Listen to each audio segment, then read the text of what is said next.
गरीब मायका। मोहिनी के 3 बेटे थे।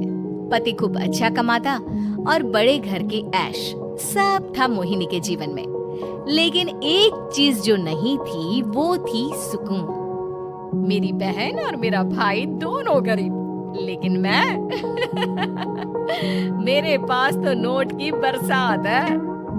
तभी मोहिनी की बहन वीना उसके दरवाजे आ जाती है। अरे मोहिनी, कैसी है? मेरे घर में ना सिलेंडर खत्म हो गया है। तेरे पास तो इतने पैसे हैं, भरवा देना मेरा सिलेंडर। पैसे जैसे ही आ जाएंगे मैं दे दूंगी। तभी मोहिनी का पति राकेश आ जाता है। क्या है बिना, ये अपने घर की परेशानी हम लोगों के घर ना गाया करो। तुम्हारी बहन को तुम लोगों पर तरस आ जाता है और वो पैसे देने लग जाती है। मुझे ये बिल्कुल पसंद नहीं है। ओ जीजा जी, नहीं, मैं तो वो बस अच्छा, मैं चलती हूँ। वीना वहाँ से चली जाती है। उसके जाने के बाद अच्छा किया जो आपने सुना दिया। अरे न जाने क्या सोचकर मेरे घर आ जाती है कि जैसे यहाँ तो भंडारा भरा है। अरे कितना तो दे दिया। अच्छा जी, जरा 1000 तो देना। वो बिन्नी दीदी है ना, उनके घर जा रही हूँ। उनका पोता हुआ है तो मुंह दिखाई दे दूंगी। हाँ, उन लोगों के आगे तो शो ऑफ किया करो। वो खुद को बड़ा अमीर शो करते हैं ना, दिखा दे कि तू भी किसी से कम नहीं है। हाँ जी, इसी के लिए तो जा रही हूँ।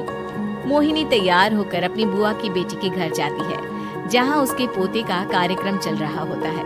वहाँ वीना भी आई होती है। अरे वीना, क्या जरूरत थी यहाँ आने की? तेरे घर पर गैस नहीं है तो वो भरा लेती। क्या करूँ मोहिनी, बुआ को बुरा लग जाता नहीं जाती तो। वैसे मेरे पास एक जोड़ा बच्चे का कपड़ा रखा था, वही अपनी चांदी के पायल के साथ देने जा रही हूँ। घर पर गैस थी नहीं, सोचा परिवार यहीं खाना खा लेगा, बाकी सुबह का सुबह देखा जाएगा। मोहिनी को बहन पर दया आ जाती है। वो पर्स से 1000 रुपए निकाल कर दे देती है। ले वीना, लेकिन पैसे वापस कर देना, तेरे जीजाजी हिसाब लेते हैं। मोहिनी भी क्या करती, गरीबी में बहन का सहारा ही उसके जीवन जीने का आधार था। फिर एक रोज, सुनिए, भाई के घर बेटी हुई है, मुझे माँ के पास जाना होगा। अरे उस घर में ना कूलर है ना एसी, कैसे रहोगी तुम? हाँ, वही सोच रही हूँ कि अकेली जाऊं, बच्चों को साथ ना ले जाऊं। चली जाओ, लेकिन ये जो तुम अपने गरीब परिवार से मिलने चली जाती हो ना, मुझे बिल्कुल अच्छा नहीं लगता। पता नहीं मैं भी कैसे मैनेज करती हूँ, लेकिन क्या करूँ। मोहिनी भाई भाभी के घर आती है। मोहिनी, कैसे आना हुआ? तू यहाँ हम लोगों के घर रह लेगी या फिर किसी होटल में रहेगी? क्या हो गया है माँ? मोहिनी को क्यों ऐसे बोल रहे हैं आप? अरे तू नहीं जानती अपनी ननद को, पैसे वाली है ना, तो ऐड कुछ ज्यादा ही है। मोहिनी को माँ की बात का बुरा नहीं लगता है, क्योंकि उसे पता ही नहीं चलता कि माँ उसे जली कटी सुना रही है। वो भाभी की बच्ची के साथ लेन देन करती है और वहाँ से चली जाती है। उसके जाने के बाद, माँ, क्यों आप मोहिनी को इतनी सारी बातें सुनाती हो? भाई का बेटा बोल पड़ता है। माँ, क्योंकि दादी जानती है कि बुआ के अंदर घमंड है। सही बोल रहा है मोहन। बहू भले तुझे ना दिखता हो, लेकिन मुझे और मोहन को दिखता है कि वो कितनी घमंडी है। मोहिनी मायके आती है, जहाँ गरीबी के कारण चीजें कम होती हैं। इस मोहन के बच्चे को काम पर लगा दो ना, किसी दुकान या किसी होटल में। बर्तन धो लिया करेगा, कम से कम 4 पैसे और आएंगे घर में। देख मोहिनी, माना तेरे पास पैसा है, लेकिन तेरे भाई के दिन इतने भी बुरे नहीं चल रहे कि वो अपने बच्चे की पढ़ाई रुकवा कर उससे बर्तन धुलवाए। मोहन माँ की ओर देखता है, जैसे आंखों से बोल रहा हो, देख लिया बुआ का हाल। हाँ मोहिनी, बात तो सही है, लेकिन अभी मोहन को पढ़ना है। आखिर तुम भी तो अपने दोनों बेटों को पढ़ा रही हो ना। मेरे बेटों से कैसे कंपेयर कर सकती हैं आप? अरे वो तो कलेक्टर बनेंगे। हाँ, कल को वो मोहन को नौकरी में रख लेंगे, क्यों?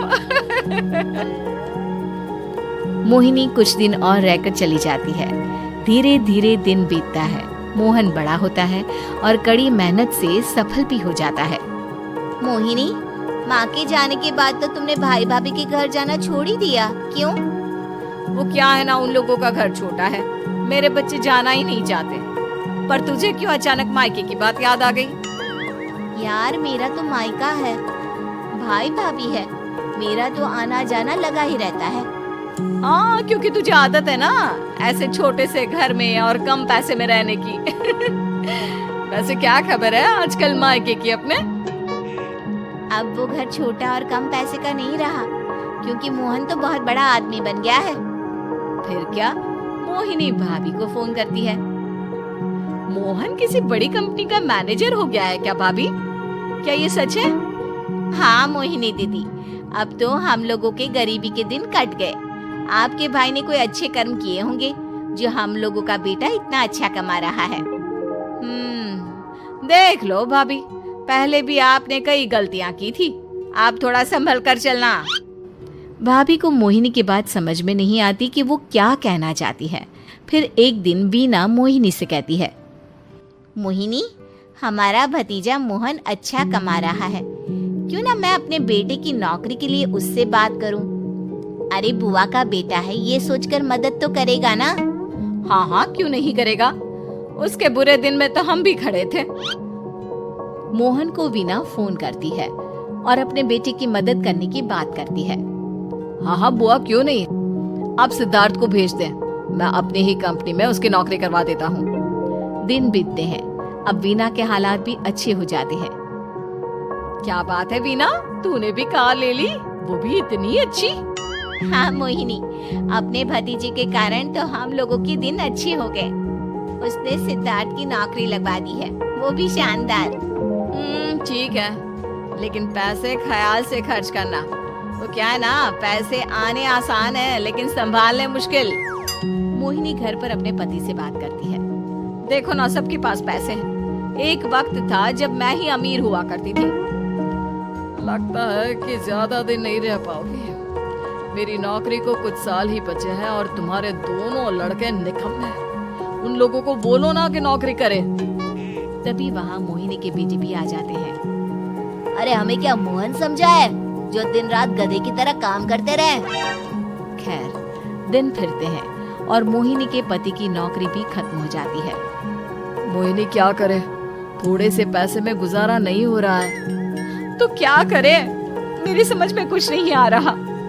मोहन को बोलो ना कि वो इन दोनों के लिए नौकरी देखे, जैसे सिद्धार्थ के लिए नौकरी देखी है। मोहिनी क्या कहती, उसे अपने वो दिन याद आ जाते हैं जब उसने भाभी से मोहन को नौकर बनने की सलाह दी थी।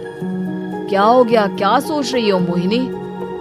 यही कि वक्त कभी भी किसी का भी पलट सकता है।